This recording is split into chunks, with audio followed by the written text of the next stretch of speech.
Okay. Hypothetically, if, uh, just to paint a whole picture, say during our vacation at the end of July, um, since we had a common crawl space area in a small 4 apartment complex, someone gets in the crawl space and puts a few Bluetooth speakers up near my windows in the eave and leaves them there. Wouldn't be hard to do. Some of them are small and round, and they could even, being gone a week, they could have had them wired up to a power supply. Who knows? Or just went up there through apartment number 4, which was. But anyways, okay. So, say I'm being harassed by these people / voices, and a family member comes by. Well, what if one of the 3 people, goes out and talks to the family member while the other 2 are connected to the Bluetooth speaker using either voice cloning software and their phones connected to each Bluetooth speaker, or both, or at any given time? How hard would that be to do? Because I would never know if anybody got up in that crawl space, because it was on the opposite side of the apartment complex.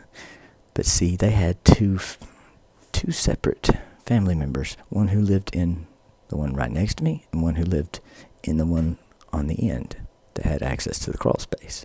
So they could listen to if I went up there, and also go up there without me ever knowing at any time. Number 2, the Optimum box was on the far side of the apartment building, which had been cut, and the lock was removed if there was one.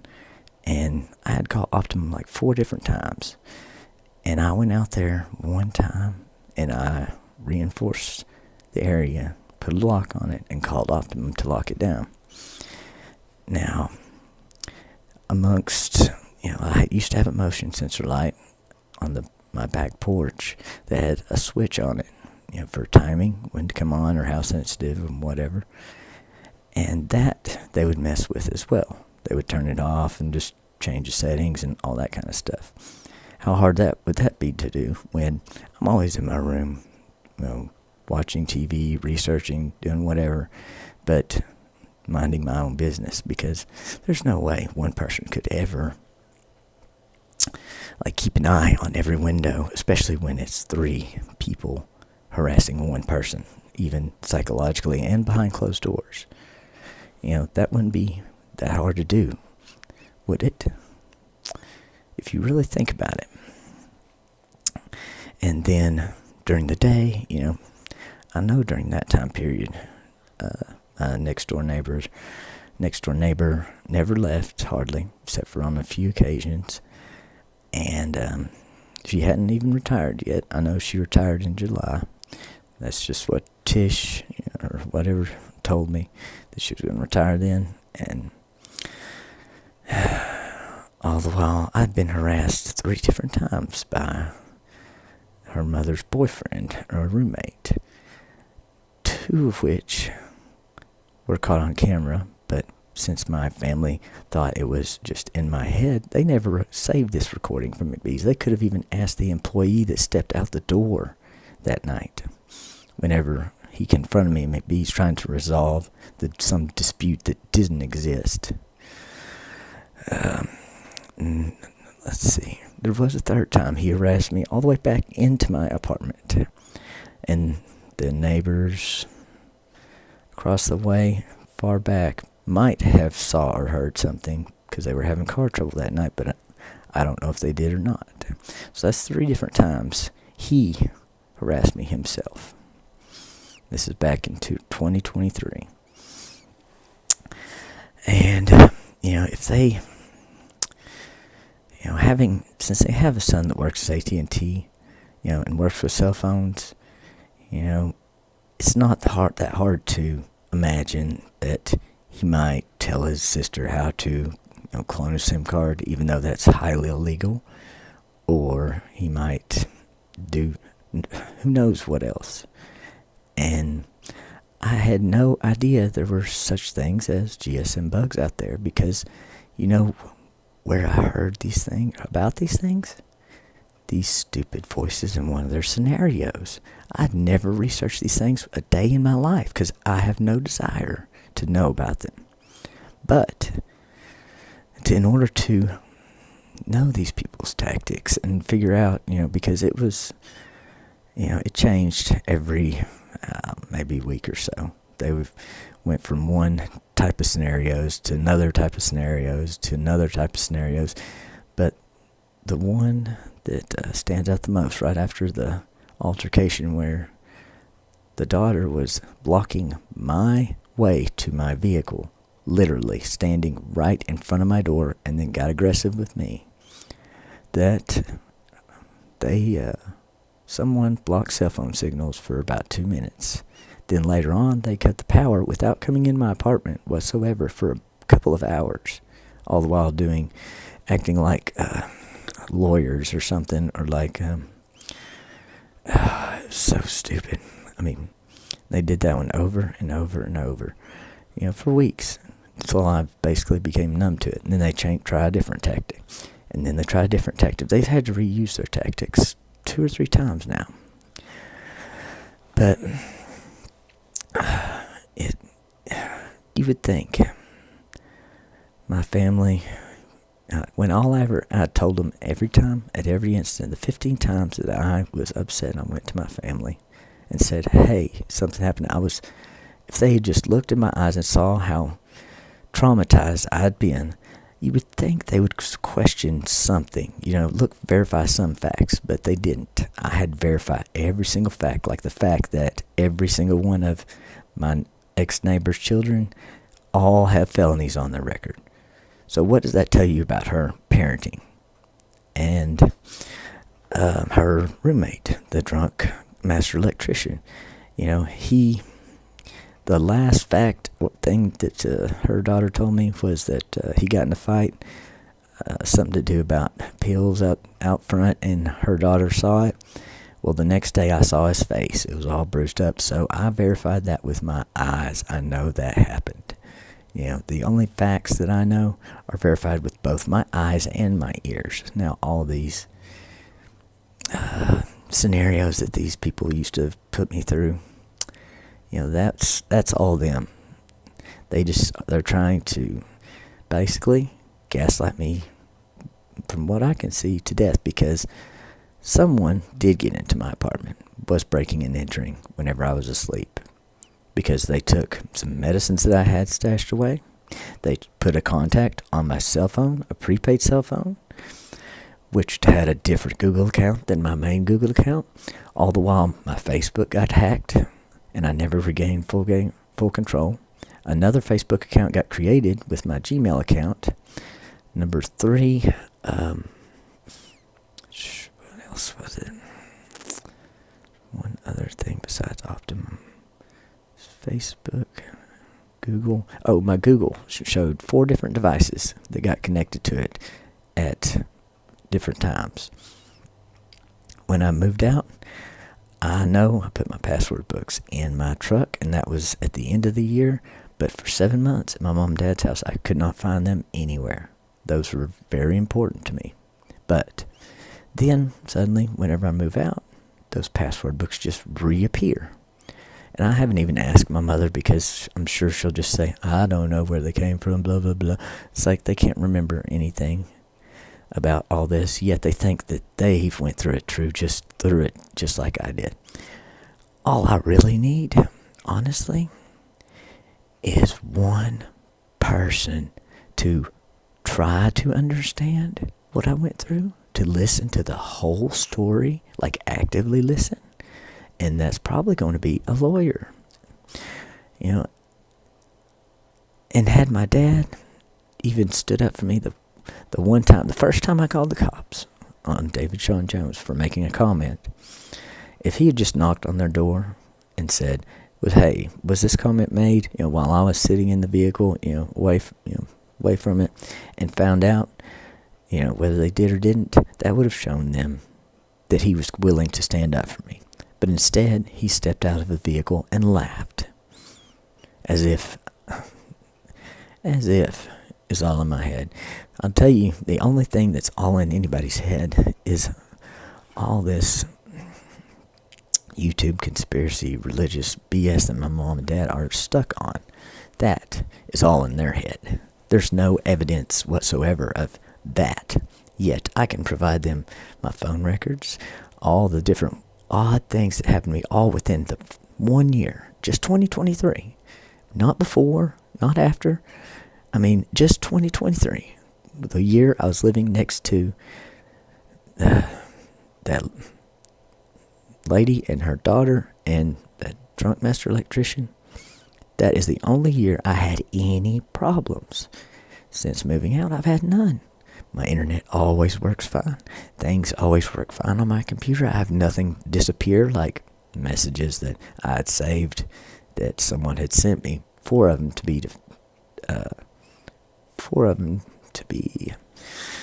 honest, and I remember every one of them. The last one accused me of being a bad friend and da-da-da-da-da. The second to last one, was complaining about how I didn't cut a piece of wood right that was for her back to brace her back door. And the third to last one was about some little cameras, and she was like, why don't you just put up your little cameras? Those cameras were underneath my bed, out of sight. But I put them up anyways because I only listened to the last message, and then I thought, I'm done with this. So I blocked them for 2 months. All of them. But after 2 months, I unblocked them. This, because I tried in the very beginning to find out what was going on or why, but all they ever wanted to do is point fingers in opposite directions, like towards the other tenant, or, saying they don't know, or deflect, or, while my family is dismissive, and in the case of, say, my aunt, for instance, they have blamed her habit for 25 years. She has been through so much trauma, including therapy, including AA, it's unreal. And do you know how much good any of that did for her? Not a single bit, because her family did not stand up for her when she was the only one brave enough to go out of state. I just can't imagine. It's just unreal how unsupportive a family can be.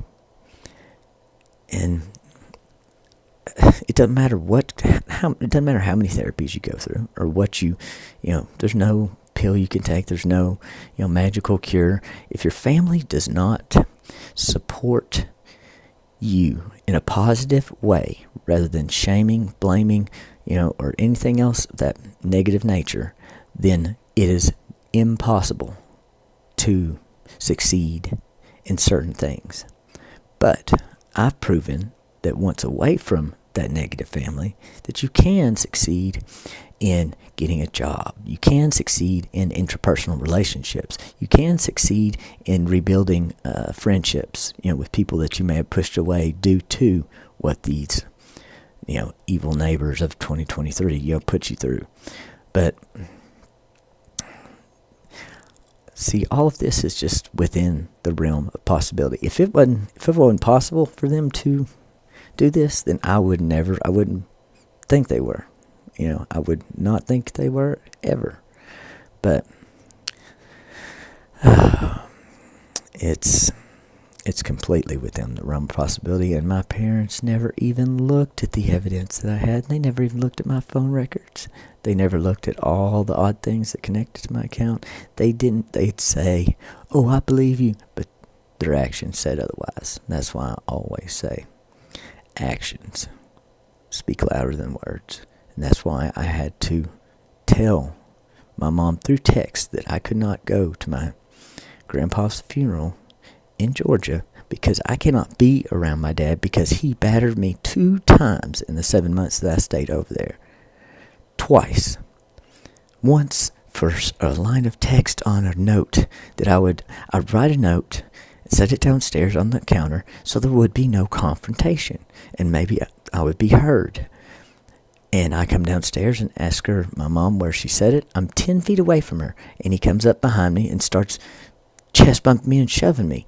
That is battery, especially when I'm calmly asking a question.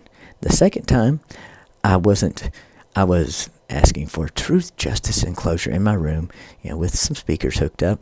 Now, sure, and banging on the floor of anything, but still, that's no reason to come bust down a door and batter your son again.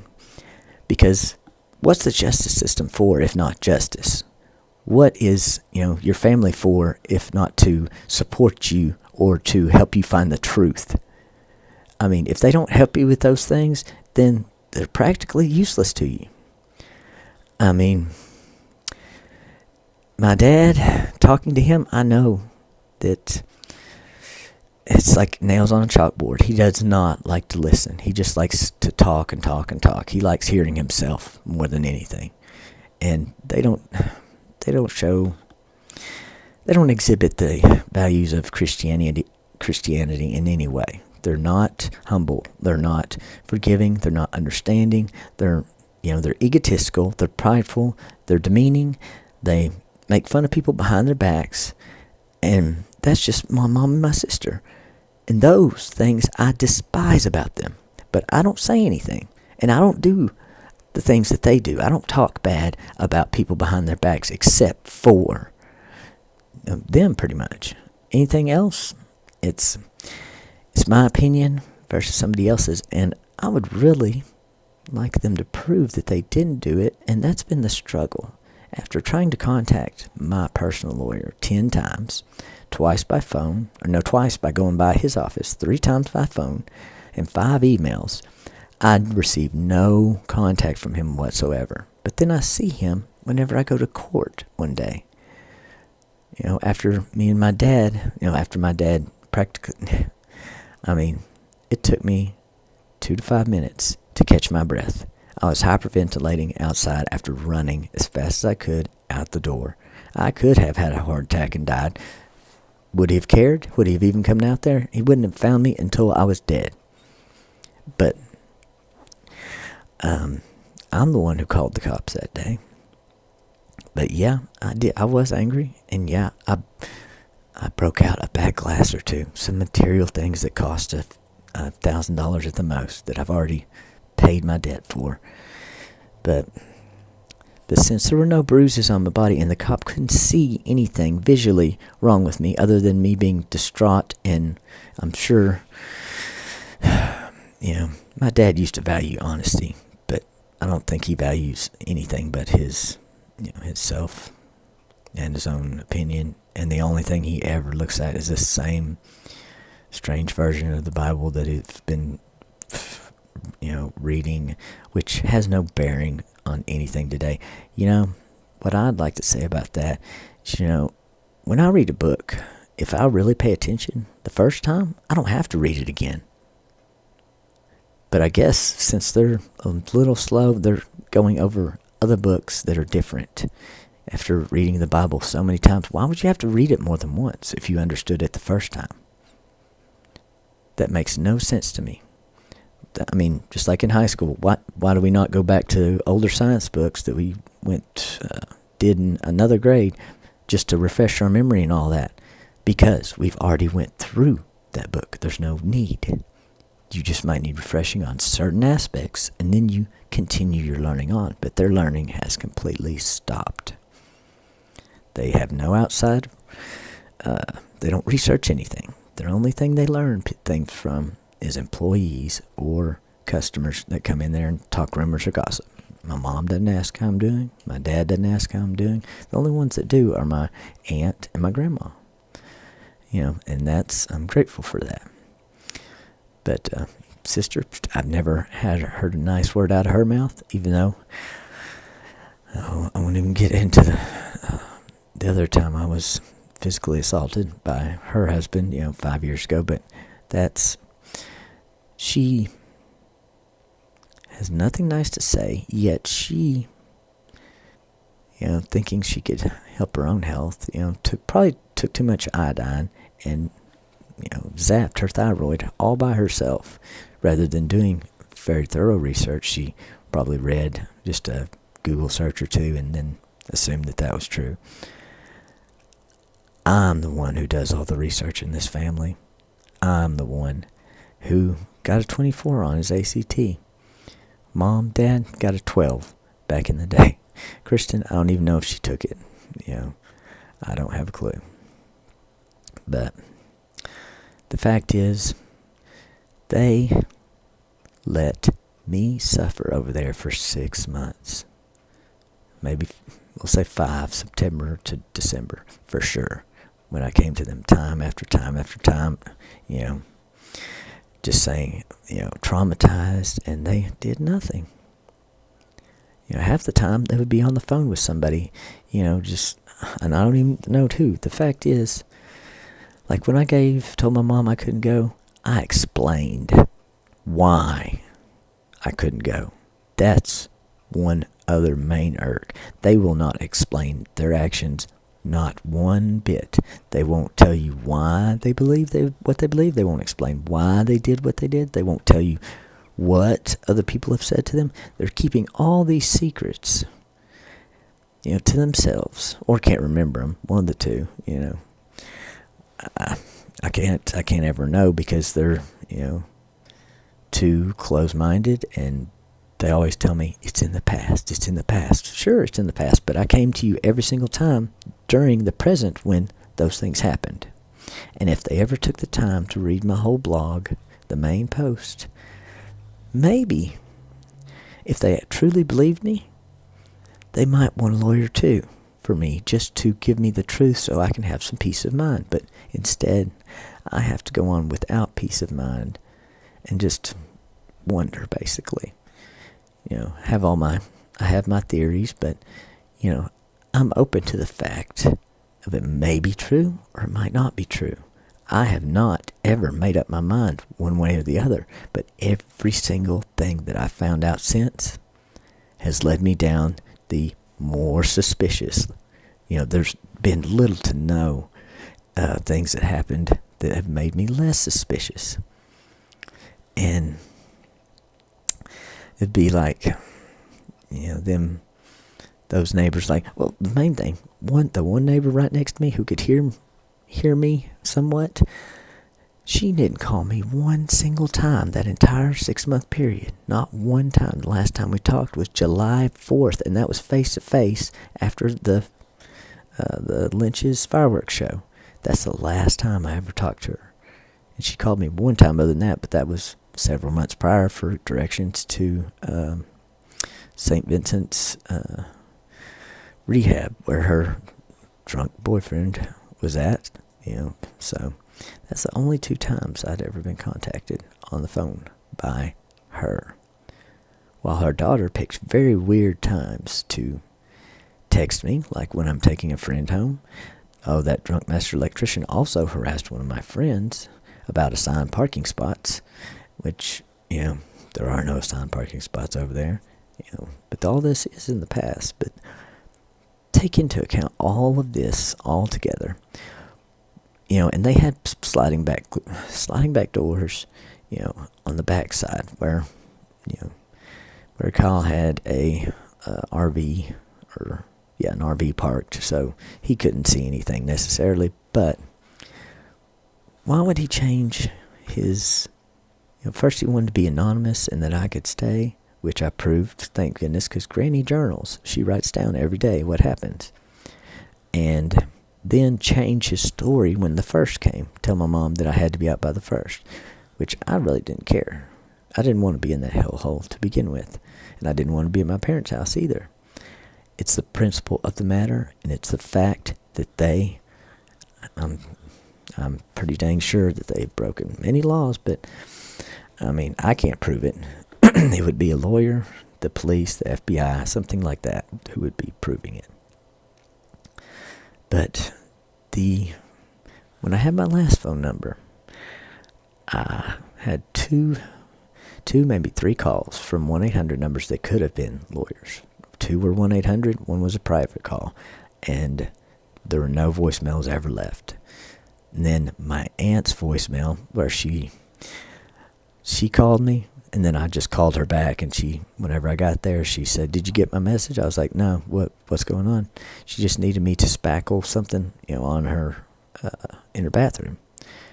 And 2 weeks later, that voicemail just shows up in my voicemail inbox. Now, according to my research, that means that's a good sign that your phone has been cloned. So, with all these things, if you put them all together, and all within the time frame of a 1 year period of time or less, which I was also sexually harassed by Tish. She sent me some freaking T-pic that I did not ever want to see. And she wanted, I told her no to begin with. I said, "Look, I'm not attracted to you, and that I'm looking for something more, like someone to invest my time into, blah, blah." I didn't say invest, but she wouldn't take no for an answer. She was persistently trying to compliment me, trying to get into my gosh darn pants. That tells me that is sexual harassment. And that happened in April of 2023, roughly. So, if she couldn't get her way, and she got mad and upset, and she's the spoiled brat of the family, and they all have felony records, and her mom lived right beside me, and I even saw her mom sitting in a recliner one night when I went out to go blow off the parking lot at McBee's at about 9 o'clock. She was watching the TV. Her screen door was shut. I didn't hear anything as I walked out, but as I drove by, I saw her sitting there with captions on the TV, so there was no sound whatsoever coming from her apartment, but her front door was open. So, what do you think she was sitting there in silence doing, with her back right against our shared wall, basically? I brought that to Tish's attention, which made no difference. She just deflected, but what do you think? All these things, put all these things together in a short period of time, and what would you think, honestly? It's completely within the realm of possibility of them either listening to my conversations or, using devices to try and make me hear things. I don't know why exactly, because there's 3 years ago when Judy slandered my name on Facebook publicly. I let her daughter know about it, and she took it down, but still, that lets me know exactly what she thought of me before she ever even moved in there. That was like 3 or 4 years prior. That was... and my sister was the one who told me, but she can't remember, So, they can't remember. My family can't remember because it wasn't traumatic to them. They didn't care. They could care less. They are only concerned with themselves. And that's not Christ or Christian-like at all. That's more like just selfish and, it's just... but I can tell you this much. After going through all that, I lost all respect that I used to have for my mom and dad. They should have at least took my side and tried to help me find out the truth, and not just assume that some older lady who raised 3 felons, is telling the truth when she's the biggest busybody in town, and her daughter has the biggest mouth in town, and they lied to me so many times. And the master electrician, he's a narcissistic, egotistical liar too. I rode with him back from Kansas City, Missouri, after he had a wreck. I know he lies constantly. And even Judy told me that. He lies. He's a narcissistic. And she's lived with him for 5 or 6 years. Don't you think these things would kind of rub off on her a little bit? Why would you live with a narcissistic liar for 5 or 6 years? That makes no sense. And especially if you had to go putting them in rehab all the time for health scares or whatever. Why? But I really don't care, but that's just because I listen to the stories they tell, because I'm a good active listener. All these narcissists do is tell their stories. I listen with the intent to understand, but all I understood from them was they didn't care, and that they were more than likely behind it all. But we will find out, because a lawyer will be the only way I can get peace of mind and find out the truth. Civil, or however, but I deserve the truth.